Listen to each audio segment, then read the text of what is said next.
monde et les messages de ce soir qui revient encore chez vous avec un grand sujet pour décortiquer, analyser et pourquoi pas décrypter au regard de la Bible et de la brochure pour ceux qui sont dans le message du prophète William Marion Branham. Jésus partait au ciel, il a dit je ne laisserai pas orphelin. Je viendrai en forge. Le baptême du Saint-Esprit amène Dieu en vous. Et Dieu s'appelle Jésus.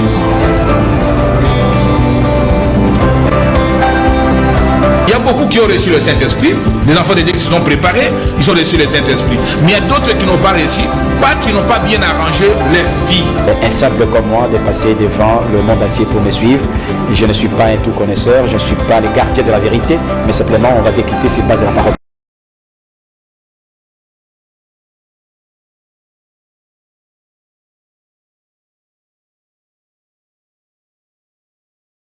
Ouvrir, d'analyser et pourquoi pas décrypter au regard de l'actualité des événements. Nous revenons sur ce plateau avec mon invité qui n'est plus à présenter. Bonsoir frère Bindjadi. Bonsoir Sœur Monica Congolo. Grand serviteur de Dieu, je sais que vous êtes fatigué, vous revenez d'un service divin. Merci beaucoup Sœur Monica. Que Dieu vous donne la force pour pouvoir répondre aux besoins des enfants de Dieu. Lors de notre dernière émission sur qui est William Marion Branham, vous nous avez parlé brièvement de sa naissance et de son ministère, qu'il était né sous un signe surnaturel, que sa vie surnaturelle cachait un ministère puissant, que Dieu l'a envoyé avec un message pour préparer sa seconde venue.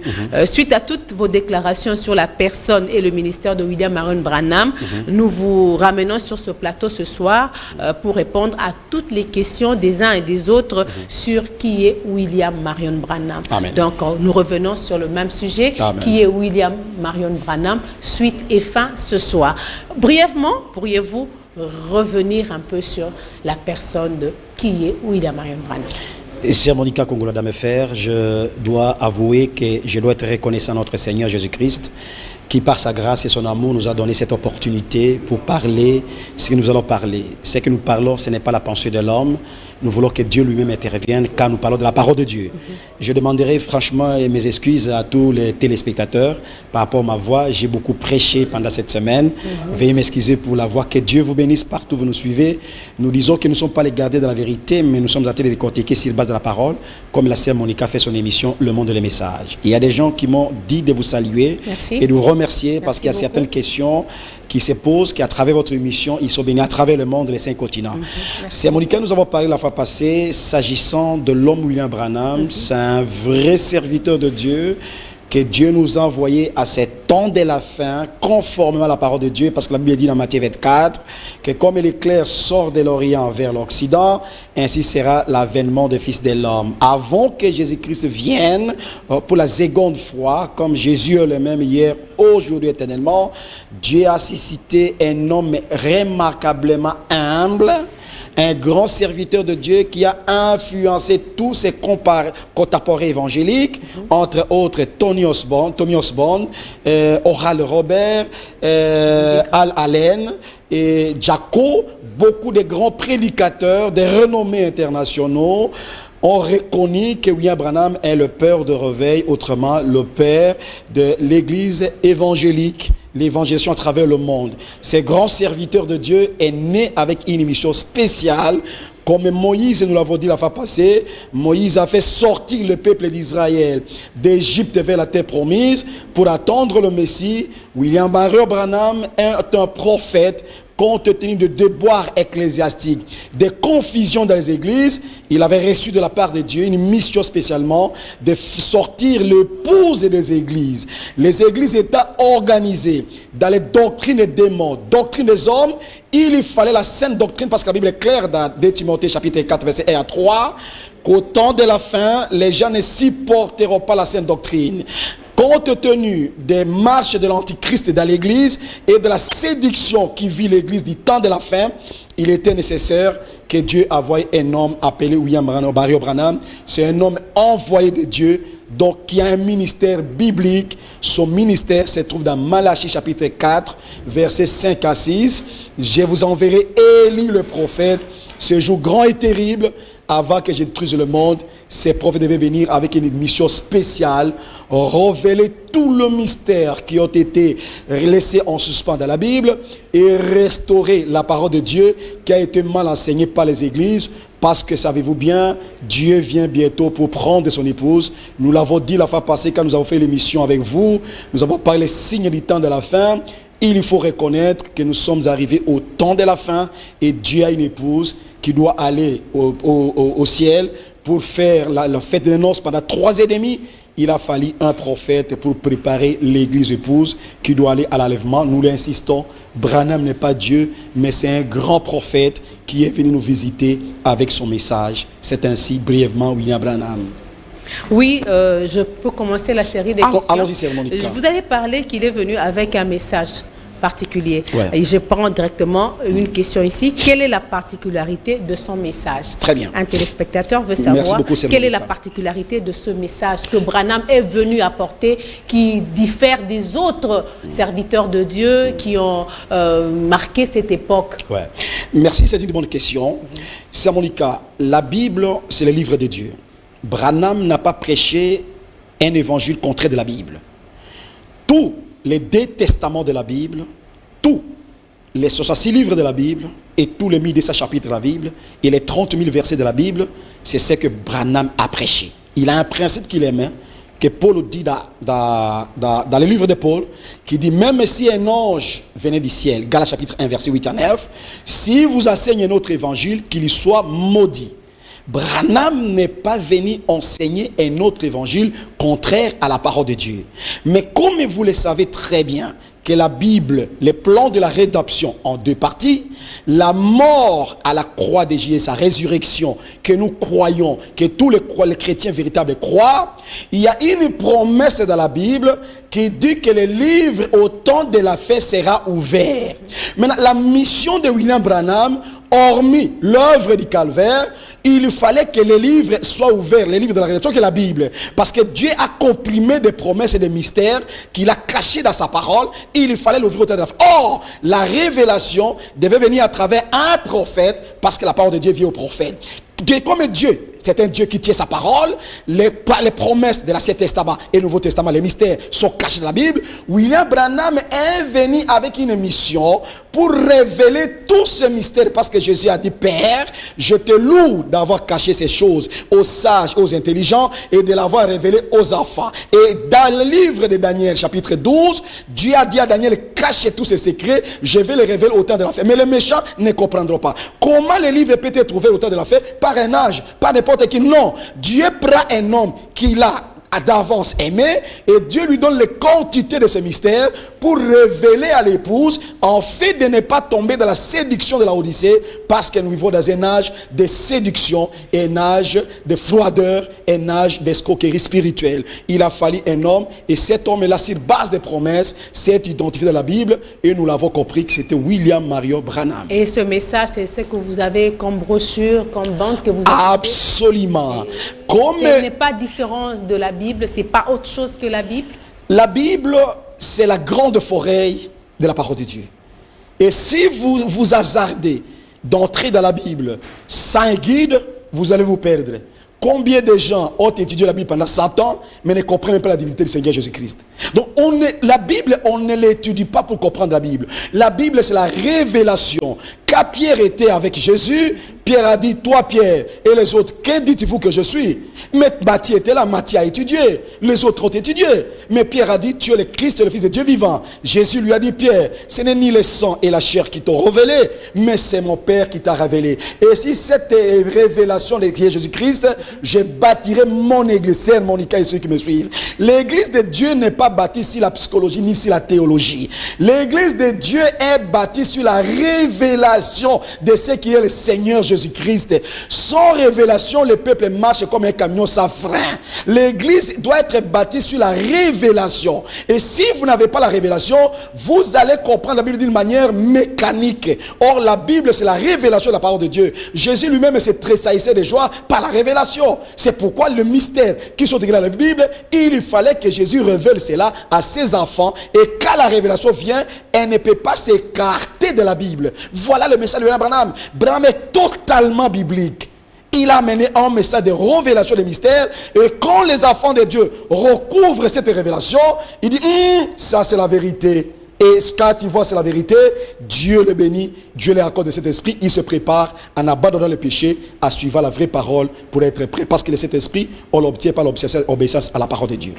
Pourquoi, si tu ne crois pas à ce message de Branham, tu ne seras pas sauvé? Non.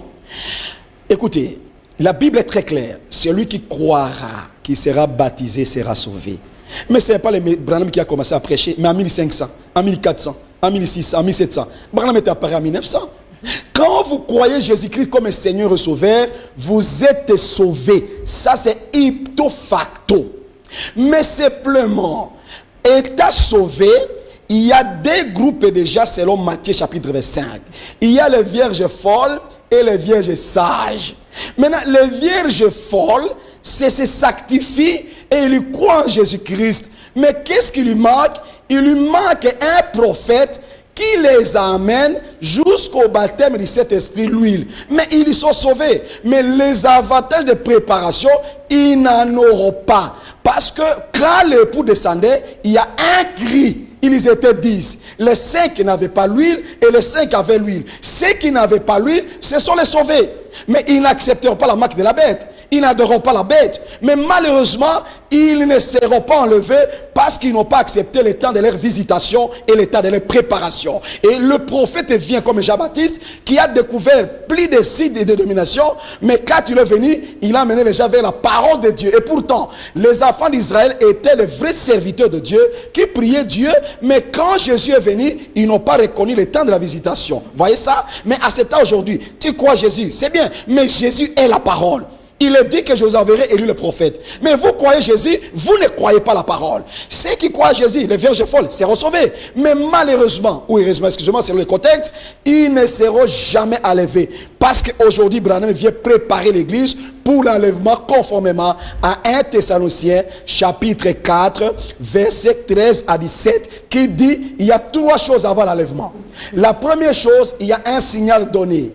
La deuxième chose, Jésus descend du ciel.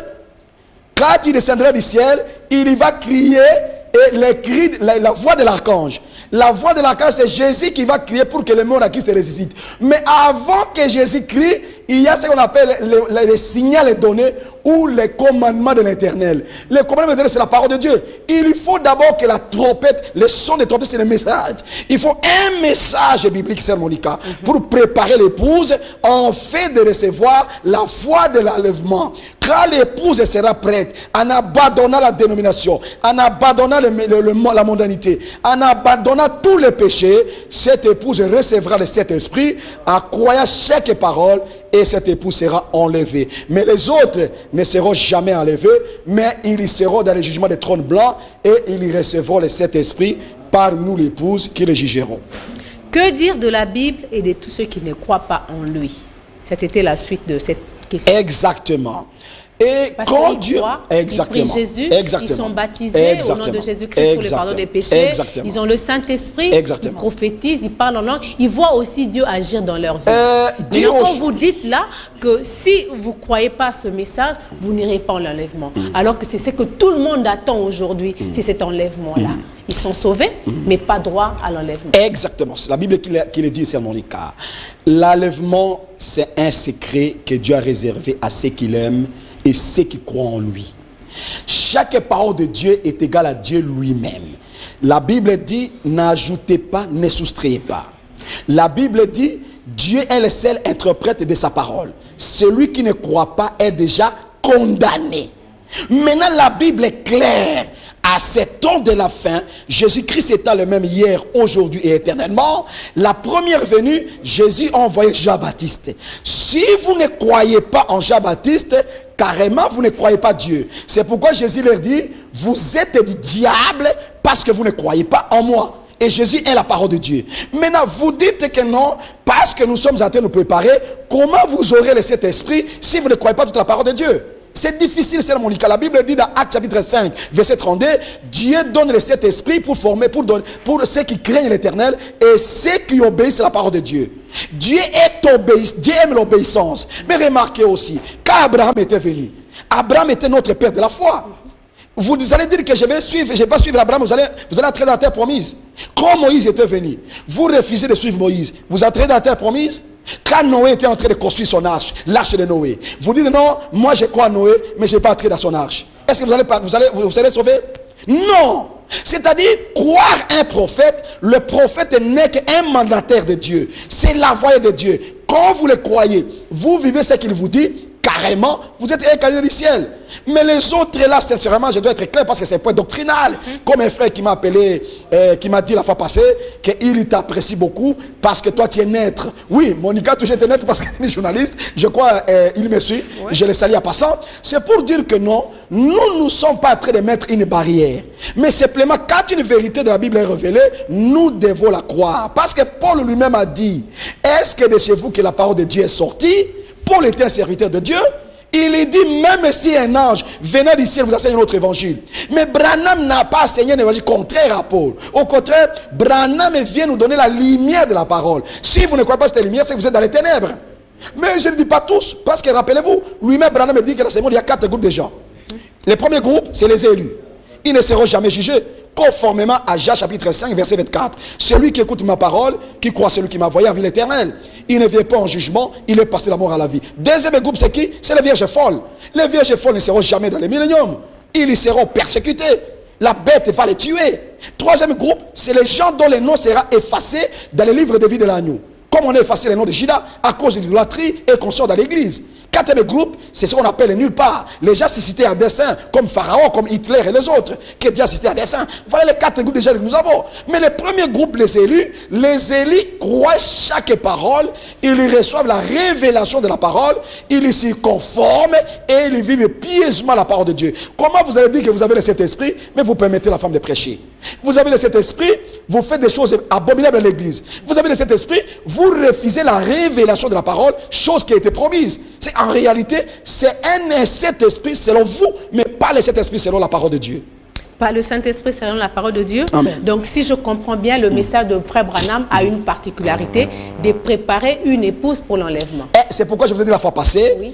Quand il baptisait à 17 personnes à la 33, Dieu du ciel est descendu à 12 heures et lui a dit, Branham, devant 4000 personnes, je t'envoie avec un message pour préparer ma seconde venue. Et rappelez-vous, Sœur Monica, toi, excusez-moi de le tutoyer, vous êtes la fille d'un agronome ou agronome, c'est ça, non, Sœur Monica? Oui, comment vous allez s'aimer le maïs et quand le maïs arrive devant les feuilles, vous dites c'est le maïs? Potentiellement, c'est le maïs. Mais il n'y a pas encore de grain. Et il n'y a pas de grain. Mais Jésus a dit, le Fils de l'homme doit d'abord mourir et quand on arrivera à la maturité, il y aura beaucoup de grains. Maintenant, nous sommes au temps de la maturité. La maturité sera manifeste par la puissance de la révélation de la parole de Dieu. Comment vous allez vous dire les chrétiens, mais vous êtes encore des balles? Vous êtes encore des chrétiens, vous êtes encore les tiges? Non, nous sommes au temps où le grain est arrivé à la maturité parce que la parole de Dieu c'est une sémence. Dieu, la parole de Dieu c'est une sémence. Comment cette sémence peut arriver à la maturité sans que les gens puissent croire à cette maturité? Et pourtant, le message de Branham, c'est la révélation de toute la parole de Dieu, de Genèse, Apocalypse. L'Apocalypse. Si réellement vous êtes dans le vrai, pourquoi vous êtes si divisé? Cette question revient tout le temps. Tout le temps. Ça fait presque 20 ans que j'ai reçu cette question. Tout le temps. Nous ne soutenons pas la division. La division, c'est l'œuvre de la chair. Paul a dit, pourquoi parmi vous il y a des divisions? La division, Dieu n'octroie pas la division. Dieu n'est pas l'auteur des divisions. La division, c'est l'émanation des hommes, c'est Monica. On a fait l'émission avec vous la fois passée. Quand on a fait l'émission, on a dit il y a une différence entre diviser et séparer. Quand il y a des divisions, ce sont les hommes eux-mêmes qui viennent mettre les divisions dans ce que nous croyons. Nous croyons le même message. Mais Branham dit, quand on croit une même doctrine, il y a toujours des points de divergence. Nous avons l'église protestante. À combien d'églises communautés? L'église pentecôtiste. À combien de communautés? Toutes ces églises ont des divisions. Mais heureusement, nous voulons dire aux gens que cette division, ce n'est pas l'émanation de Branham, ce sont les hommes eux-mêmes qui se sont mis pour diviser l'église, mais nous ne sommes pas divisés. Parce que l'apôtre Paul dit, nous devons être chrétiens, nous devons parler le même langage. Et le langage que nous avons, c'est le message du temps de la fin, la révélation de toute la parole de Dieu. Mais malheureusement, il y a des gens qui viennent avec des pensées perverses, parce que la Bible dit, nous ne prêchons pas pour faire croire, pour faire montrer aux gens que nous connaissons, mais nous prêchons parce que Dieu a mis quelque chose à nous, parce que nous prêchons. Mais quand les hommes viennent avec les irritations particulières, c'est Monica, vous pensez que les hommes vont cultiver l'amour dans leur cœur? Qu'est-ce qui viendra? C'est la division, je vous dis la fois passée, la division dans les cœurs des Congolais. Cette division seulement peut-être en Afrique, mais je suis presque partout. J'étais en Amérique, je n'ai pas vu de grandes divisions dans les messages. Par exemple, au Brésil, toutes les églises ont le même nom, des tabernacles de feu, des séries de tabernacles de foi.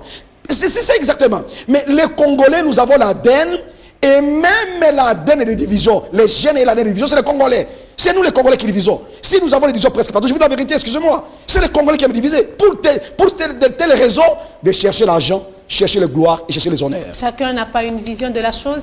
La vision, c'est le message du temps de la fin. Mais quand les gens viennent avec beaucoup d'intentions, il n'y a pas de compréhension particulière. La compréhension, exactement. Parce que Branham dit que la mauvaise compréhension n'est pas un péché. Tu peux venir dans le message, tu n'as pas compris profondément la révélation, ça on n'en tient pas rigueur. Mais quand vous voulez précipitamment aller faire des choses pour diviser les gens, c'est ce que nous condamnons. Mais je vous dis la vérité, à un certain moment, nous allons tous parler le même langage. Donc vous me laissez croire qu'avant l'enlèvement, l'épouse parlera. Absolument, c'est ça la prophétie de William Branham. Une question est venue vite là.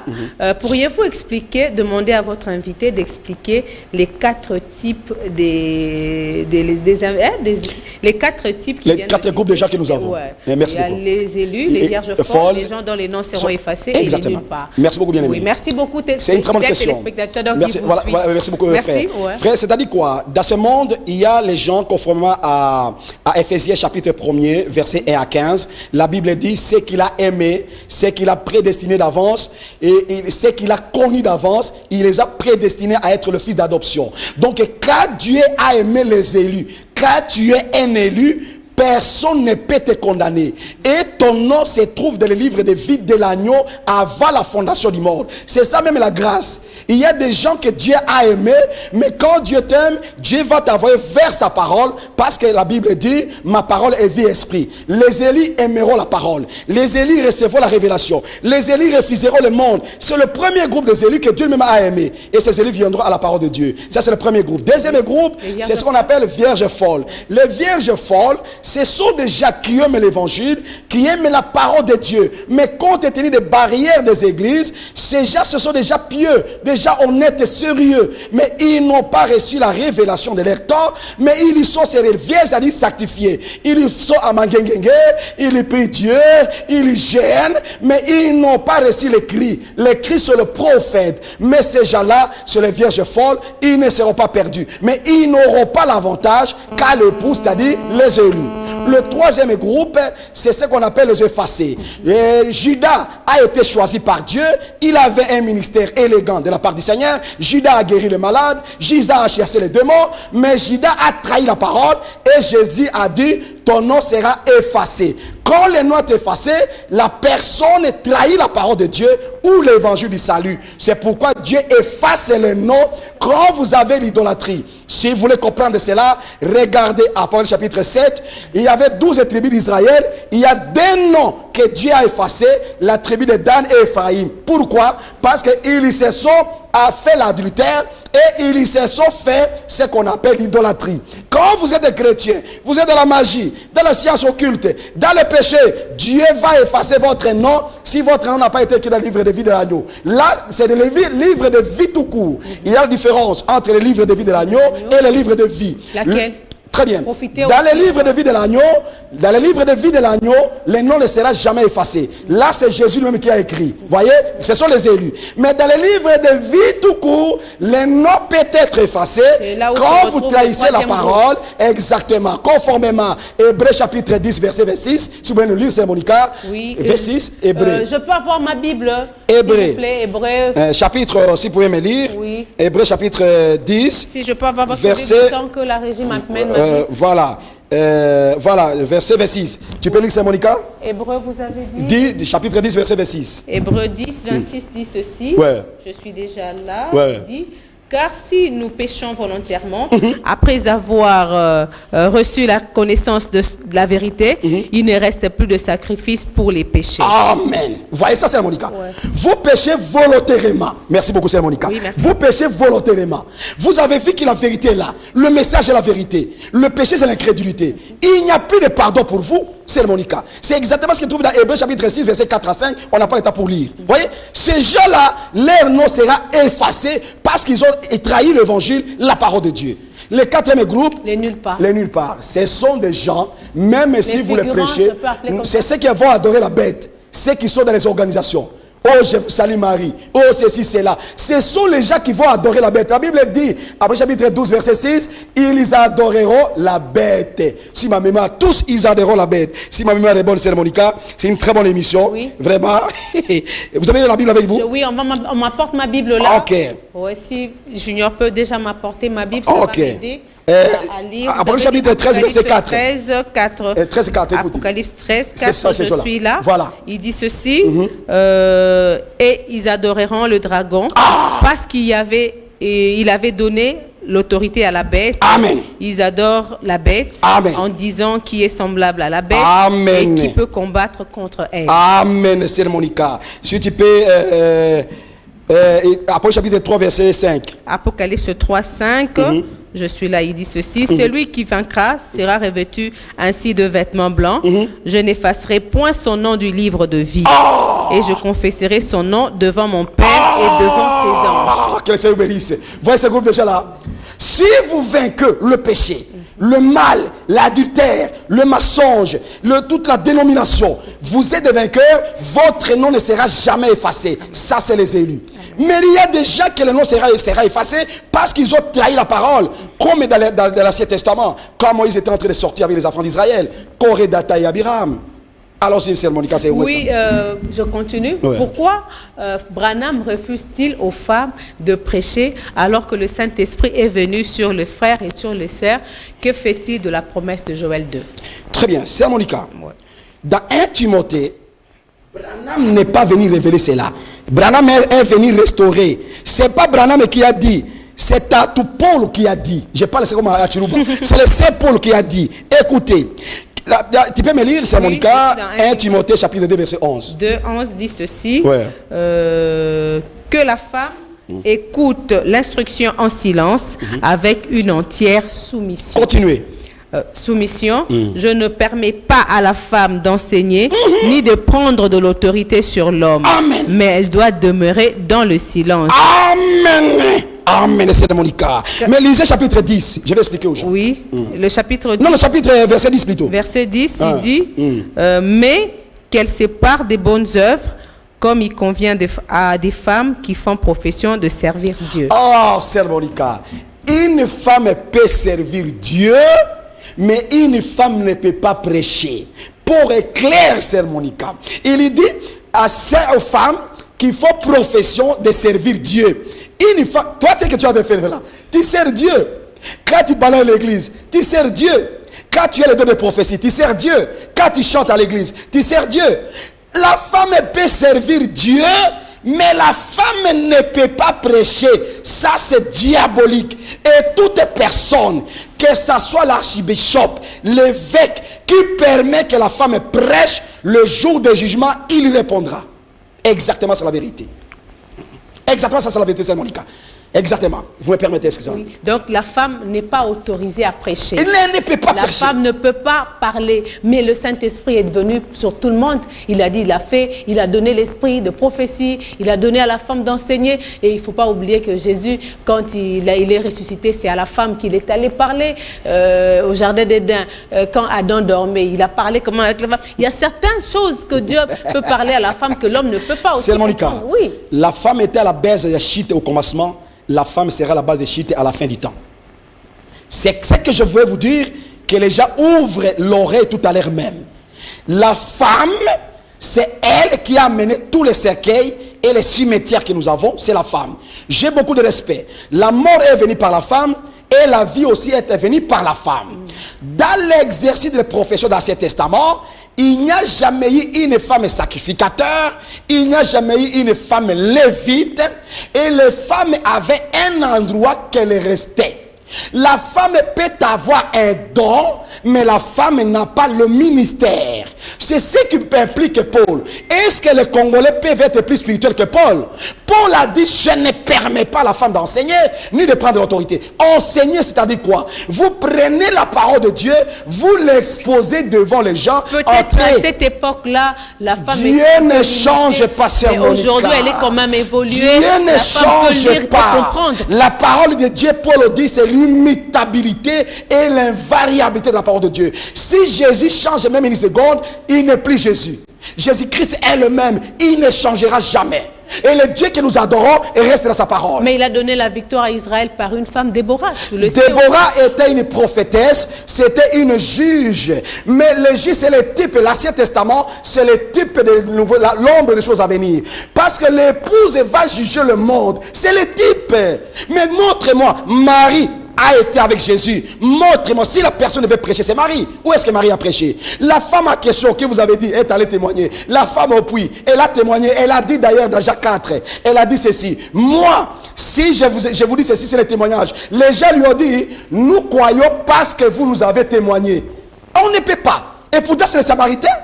Les Samaritains comprenaient bien la parole de Dieu. Merci, Sœur Monica. Les Samaritains comprenaient bien la parole de Dieu. Mais pourquoi les gens aujourd'hui, les évangélistes, avec les tombeaux évangéliques, ils permettent que les femmes prêchent? On a comme l'impression que ceux qui sont dans le message traitent durement la femme. C'est comme si le frère Branham était un misogyne. Permettez-moi un peu le terme. Il n'est pas misogyne. Et permettez-moi le terme. Donc, vous faites de lui un misogyne. Donc, la femme n'a de place que dans son foyer. Hormis son foyer, la femme n'a pas de place. Alors, Élie sera misogyne.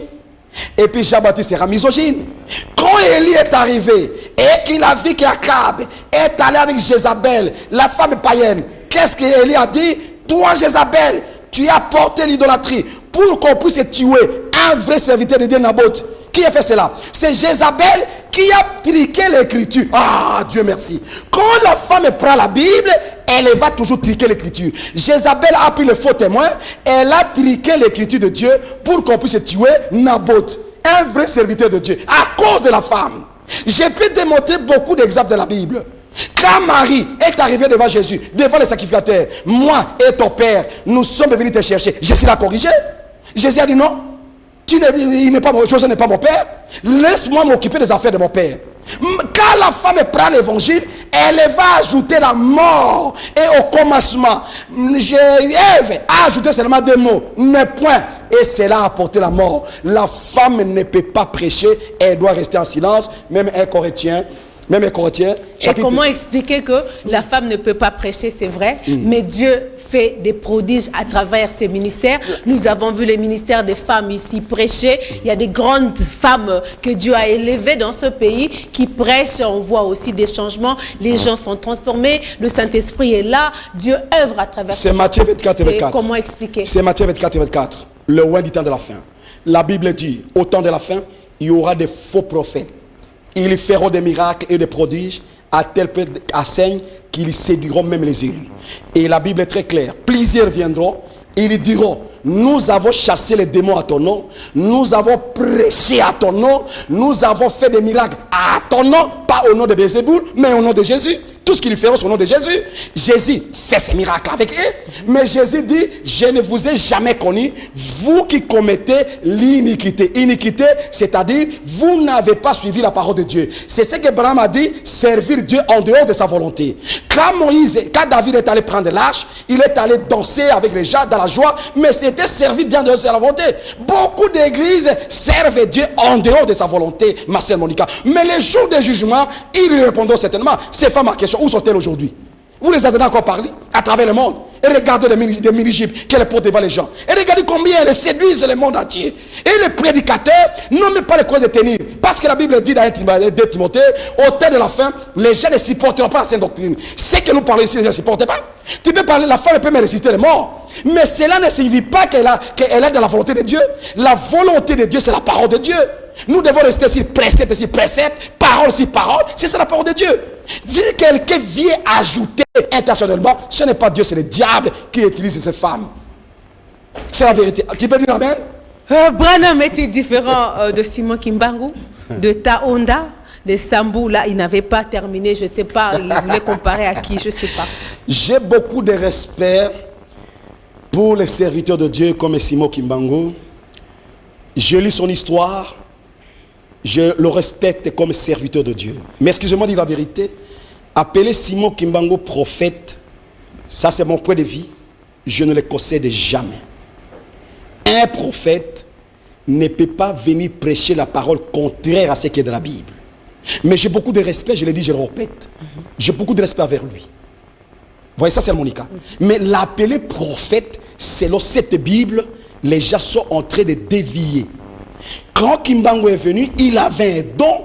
Les gens confondent les dons et le ministère. Simon Kimbangu avait un don de prophétie. Simon Kimbangu avait un don de guérison. Je ne doute pas. Mais l'appeler prophète, c'est une aberration, une erreur. Ça, je vous dis la vérité. Pourquoi? Si Simon, la parole vient au prophète et le prophète ne dévie pas la parole. Remarquez, je donne un exemple. Quand vous allez à l'église kimbanguiste, il lui baptise le nom au nom du Père, du Fils et du Saint-Esprit. C'est une émanation catholique que les gens, les églises ont apprêtée. Aucune personne de la Bible n'a été baptisée au nom du Père, du Fils et du Saint-Esprit. Mais le vrai baptême, c'est le nom du Seigneur Jésus-Christ. Comment lui s'est dit prophète pour venir baptiser les gens sur le baptême catholique?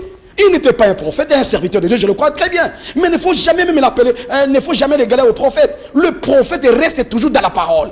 Quand il dit la parole, il ramène dans la Bible. C'est exactement ça. Oui, c'est exactement ça. Pourquoi ne valorisez-vous pas vos prophètes africains, seulement les blancs? Vous êtes complexés. Là, je prends des appels de Cameroun. Allô, bonsoir. Allô, maman, bonsoir. Bonsoir. Déjà, oui. Allô?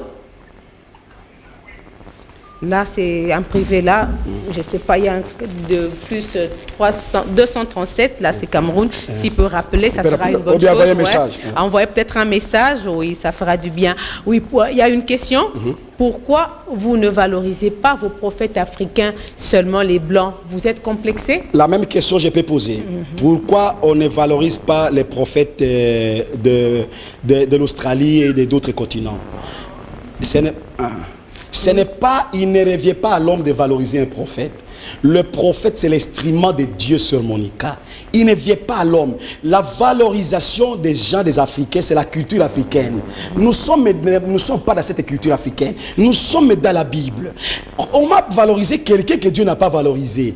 Vous voyez, ça c'est mon cas. S'il fallait valoriser, ça c'est maintenant c'est l'africanité ou l'afro-pessimisme maintenant qui entre dans les gens. Ce n'est pas ça, la Bible n'est pas ça, c'est mon cas.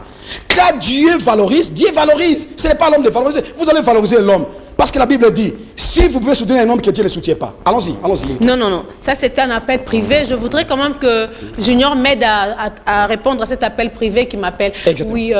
Alors, ce n'est pas à nous l'homme de valoriser nos frères. Mais nous aimons nos frères africains. En Afrique, il y a beaucoup de serviteurs de Dieu. La Bible dit, comme l'éclair sort de l'Orient vers l'Occident, ainsi sera l'avènement des fils de l'homme. Quand Dieu a traité avec Paul, Dieu a traité avec Paul les 7 âges d'église, des livres d'Apocalypse chapitre 1er, chapitre 2, chapitre 3. Dieu a travaillé avec 7 âges. Pendant ces 2000 ans d'ère chrétienne, Dieu a travaillé 7 âges d'église. Mais Dieu a travaillé, le premier prophète des églises, c'était Paul. L'église d'Éphèse. Paul s'est fait un asiatique. Il était un juif. Mais quand l'évangile a commencé, l'Occident, l'Europe en a reçu 5 messagers. L'Europe n'a jamais eu un prophète. Ce sont des messagers. Même l'Europe n'a pas eu de prophète. Ce sont des messagers. Mais les États-Unis maintenant, au temps de la fin, ça c'est la volonté de Dieu, parce que l'éclair sort d'Orient vers l'Occident, en fait de retourner pour que nous puissions rencontrer notre Seigneur. Ça c'est la volonté sublime de notre Seigneur Jésus-Christ. C'est pourquoi vous avez vu, quand l'Europe a été partie, d'ailleurs ça je suis en train de vous parler, selon la révélation, Apocalypse chapitre 12, si ma mémoire est bonne, verset 14, si ma mémoire est bonne. Je vais lire ça oui, après. Qu'est-ce que la Bible dit? La Bible dit, la femme avait des ailes comme l'aigle qui est partie dans le désert. L'Amérique est de la prophétie. L'Amérique de la prophétie. Ceux qui constituent l'Amérique aujourd'hui, ce sont des Européens qui ont fui la persécution catholique Et Dieu voyant cela, Dieu devait susciter un prophète qui, à partir de l'Amérique, qui devait prêcher la parole sans compromis, parce que l'Amérique est traditionnelle, était traditionnelle. Hormis aujourd'hui, la manière que l'Amérique s'est embrouillée dans le péché. Mais l'Amérique de 1700-1800, c'est une Amérique qui craignait Dieu. Toutes les grandes questions, les références, c'est où? C'est l'Amérique. Sauf l'Église catholique au Vatican. Parce que l'Amérique, au 18e, 19e siècle, a eu de grands serviteurs de Dieu. Et qui ont influencé le monde évangélique après la Deuxième Guerre mondiale.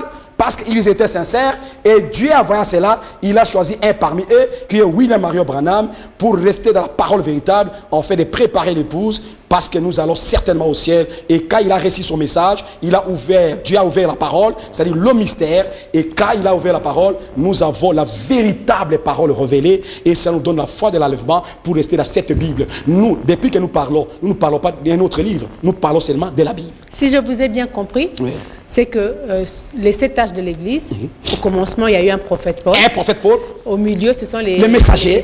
Exactement. Et à la fin, c'est un prophète. Parce que ceux qui sont au milieu n'ont pas eu la révélation. Martin Luther n'a pas révélé. Wesley n'a pas révélé. Ils n'ont pas eu la révélation. Parce que Dieu attendait qu'au temps de la fin, il y a un prophète qui devait révéler toutes les choses après 2000 ans. Parce que, rappelez-vous, c'est Monica, Dieu a travaillé avec Israël pendant 2000 ans. Israël a tourné le dos. Et Dieu travaille avec nous les gentils. 2000 ans, Dieu va nous tourner le dos pour retourner encore chez les Juifs, pour accomplir après chapitre 11. Là, il y aura encore 2 prophètes, Moïse et Élie. Pendant ce temps, nous serons déjà enlevés au ciel. Pourquoi dites-vous que Branham est Dieu? Vous priez et baptisez en son nom. C'est Monica. C'est une aberration, une fausse doctrine. Branham n'a jamais, il a même voulu plaire. J'ai des citations, même sans citation. Ce sont des hommes qui sont venus avec un esprit de séduction pour dire que Branham est Dieu. Branham n'est pas Dieu. Branham, c'est un prophète de Dieu. Mais quand Dieu avait un prophète, il y a toujours des gens qui cherchent maintenant à adorer. Quand Moïse est sorti de la montagne, on ne pouvait même pas regarder sa figure, parce qu'il a rencontré le surnaturel qui est le Seigneur Jésus-Christ. Mais quand Jean-Baptiste est venu, on voulait l'adorer. Il n'a même pas fait un miracle. Branham, c'est un vrai prophète, il n'est pas Dieu. Bien que la parole de Dieu est venue à lui, il n'est pas Dieu. Il n'y a qu'un seul Dieu. Le salut ne vient qu'à un seul nom, le nom du Seigneur Jésus-Christ. C'est lui le Dieu véritable. William Marion Branham, un Dieu qu'on écoute, mais qu'on n'adore pas. Dieu signifie la parole. Ouais. Quand vous lisez Jean chapitre 1 verset 4, la Bible dit que la vie se trouve dans la parole de Dieu. Et quand Moïse était venu dans Exode chapitre 7 verset 1er, Dieu a dit: je t'ai fait Dieu au majuscule pour Aaron et pour Pharaon. Voyez ça? La parole de Dieu venait au prophète, parce que Jésus a dit il est écrit que c'est à qui la parole de Dieu est venue sont de Dieu. Voyez ça? Les prophètes qui reçoivent la parole sont de Dieu. C'est-à-dire la parole vient auprès d'eux pour que le peuple les écoute. N'est pas écouter un prophète, c'est aller dans le jugement. Écouter un prophète, c'est écouter Dieu. Bon, Sœur Monica, je suis à Bounia. Dis à votre invité de nous parler de Kakou Philippe et de Branham. Là, c'est... Je crois que... c'est une paire de manches, je crois. Kakou, c'est un sélecteur, ma soeur. On va faire l'émission, je crois que... Si les gens de Kakou nous suivent, le plateau est libre. Le plateau est là. Vous m'appelez, le frère Le dimanche, on va parler, je vais vous détailler cet aventurier spirituel, ces faux prophètes appelés Kakou, un escroc spirituel que le monde n'a jamais reçu. N'écoutez jamais ces gens. J'ai discuté perso avec lui, ces gens m'écoutent. S'ils veillent, ils peuvent aller dans les plateaux. Je vais détailler qui est Kakou et vous comprenez qui est Kakou. Vous voulez qu'il vienne ici le dimanche prochain? Il vient dimanche, je suis disposé. Donc, on va parler. Binjadi merci beaucoup. est prêt pour que vous puissiez venir. Je suis disposé le dimanche prochain. Sœur, vous comprendrez qui est Kakou. Pour qu'il puisse nous parler de Kakou Philippe.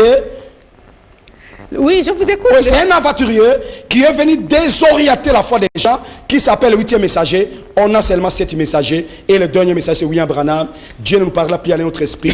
Branham a révélé toute la parole. Kakou ne m'a pas dit. D'ailleurs, c'est non, c'est une abomination. Oui, pourquoi dites-vous que William Marion Branham est le prophète de l'âge? Là, je pense que vous avez déjà expliqué. La dernière question, pourquoi comparez-vous toujours William Marion Branham au prophète Moïse et Élie, alors que ce sont les 2 grands prophètes de la Bible que Dieu a utilisés puissamment jusqu'à les faire apparaître à la montagne de transfiguration? Une très bonne question. Dieu, quand il a choisi Moïse, c'est avec une émission spéciale pour faire sortir son peuple d'Égypte vers la terre promise. Bien que Moïse n'était pas entré, parce que Moïse avait l'esprit de colère. Mais c'est un vrai serviteur de Dieu. Dieu, quand il a appelé Élie, l'esprit d'Élie devait venir 5 fois dans ce monde. La première fois, c'est Élie de Tishbite. La deuxième fois, c'est Élisée. La troisième fois, c'est Jean-Baptiste. Et la quatrième fois, c'est William Mario Branham. Il a l'esprit d'Élie parce que quand l'esprit d'Élie vient dans l'église, il condamne le système ecclésiastique, les déviations ecclésiastiques, et l'esprit d'Élie condamne les comportements immoraux et l'infidélité déjà dans l'église. C'est pourquoi William Branham, comme étant un prophète d'état de la fait avec l'esprit d'Élie, devait faire encore 3 choses. La première chose, il doit détruire tous les hôtels de Baal catholiques, protestants, pentecôtistes, témoins de Jéhovah, toutes les erreurs dénominationnelles que les églises ont affichées devant les gens. William Branham devait détruire pour rétablir l'autel, pour dire qu'il y a un seul vrai Dieu, son nom c'est le Seigneur Jésus-Christ. Vous devez être baptisé à ce nom, vous devez chercher le baptême de cet esprit, vous devez vous préparer pour aller au ciel, parce que Dieu doit laisser ce monde. La femme ne peut pas prêcher, la femme doit bien s'habiller, le pasteur doit laisser le monnayage dans l'église. Il n'y a que des escrocs pasteurs et des prophètes qui sont en train de chercher l'argent de l'église au profit des brebis. Branham vient rétablir toutes choses. C'est ainsi Branham. Bonsoir ma soeur, il n'y a jamais un prophète africain, mais des prophétiseurs. Un prophète vient avec un message, je prends. Allô, bonsoir. Oui, allô, bonsoir. Bonsoir, maman. Oui, bonsoir, mon frère. Vraiment, la CP. Bonsoir. Bonsoir. La CP, il n'est même pas parce que la parole de Dieu, vraiment, Nzambe a pas moulé ma cache. Merci. Merci beaucoup, frère. Merci beaucoup. Merci, bien-aimé. Merci pour l'encouragement. La vérité reste la vérité. Merci. On ne peut pas lire la vérité. Merci oui. En Afrique, ce sont des prophétiseurs. Oui. Un prophète vient avec un message. Amen, ça, amen, c'est amen. Un frère qui a envoyé, c'est les frère, 35 à la Seigneur fin. vous bénisse, c'est la vérité. Oui, et puis il y a une dernière question, je crois. On peut se terminer par là. Ok, dernière question, on dit, je reviens parce qu'il y a une sous-question à cette question. Oui. Pourquoi dites-vous que William Marion Branham est le prophète de l'âge de la Odyssée? Et que dire de tous ceux qui se disent prophètes aujourd'hui? Bien-aimé, il y a une question, oui. Oui, quelqu'un qui appelle. Allô, bonsoir. Oui, allô, bonsoir. Oui, comment on vous appelle? Je m'appelle Frère Éloi. Oui, Frère Édouard.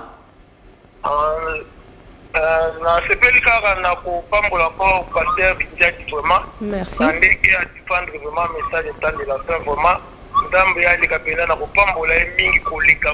Merci bien-aimé. Bien-aimé. Priez pour nous, nous disons la vérité, frère. Merci Pambola, bien-aimé. Priez pour nous. Pambola, bien-aimé. Les enfants de Dieu aiment la vérité, c'est mon dit. Vous voyez la vérité? Oui. Les enfants de Dieu aiment la vérité. Nous ne faisons pas l'émission pour avoir l'argent ni être connus. Mais nous devons parler des choses vraies, véritables de la parole de Dieu. On termine par là, on doit chuter. Ouais.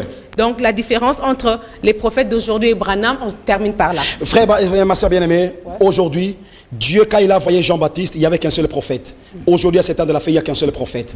Je ne doute pas qu'il peut y avoir des prophètes des Éphésiens 4, qui est prophète, mais quand il y avait un Élie, il y avait un Michée. Michée n'avait que le message d'Élie. Si vous êtes un prophète aujourd'hui, vous devez suivre le message de William Mario Branham, parce qu'il est un prophète véritable, que Dieu nous a envoyé, il n'est pas Jésus. Les appels pleuvent, le temps c'est de l'or, je ne sais pas prendre tous vos appels, je m'excuse en tout cas, je peux lire ces derniers textos pour se dire au revoir, bonsoir, félicitations vraiment à l'invité, il est vraiment véridique.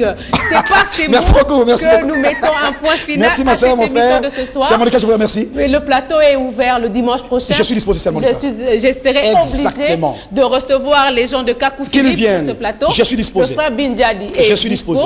Nous allons voir qui est Kakou Philippe et qui est William Branham. C'est pas seulement quand je te dis au revoir. Merci beaucoup, frère. À ceux qui nous ont suivis, merci, je vous en prie. Merci à tout le monde. Priez pour nous, nous vous aimons. Et surtout merci à mon papa agronome et à ma maman. Que Dieu bénisse. Merci beaucoup. Au revoir et à la prochaine. Au revoir à la prochaine, merci.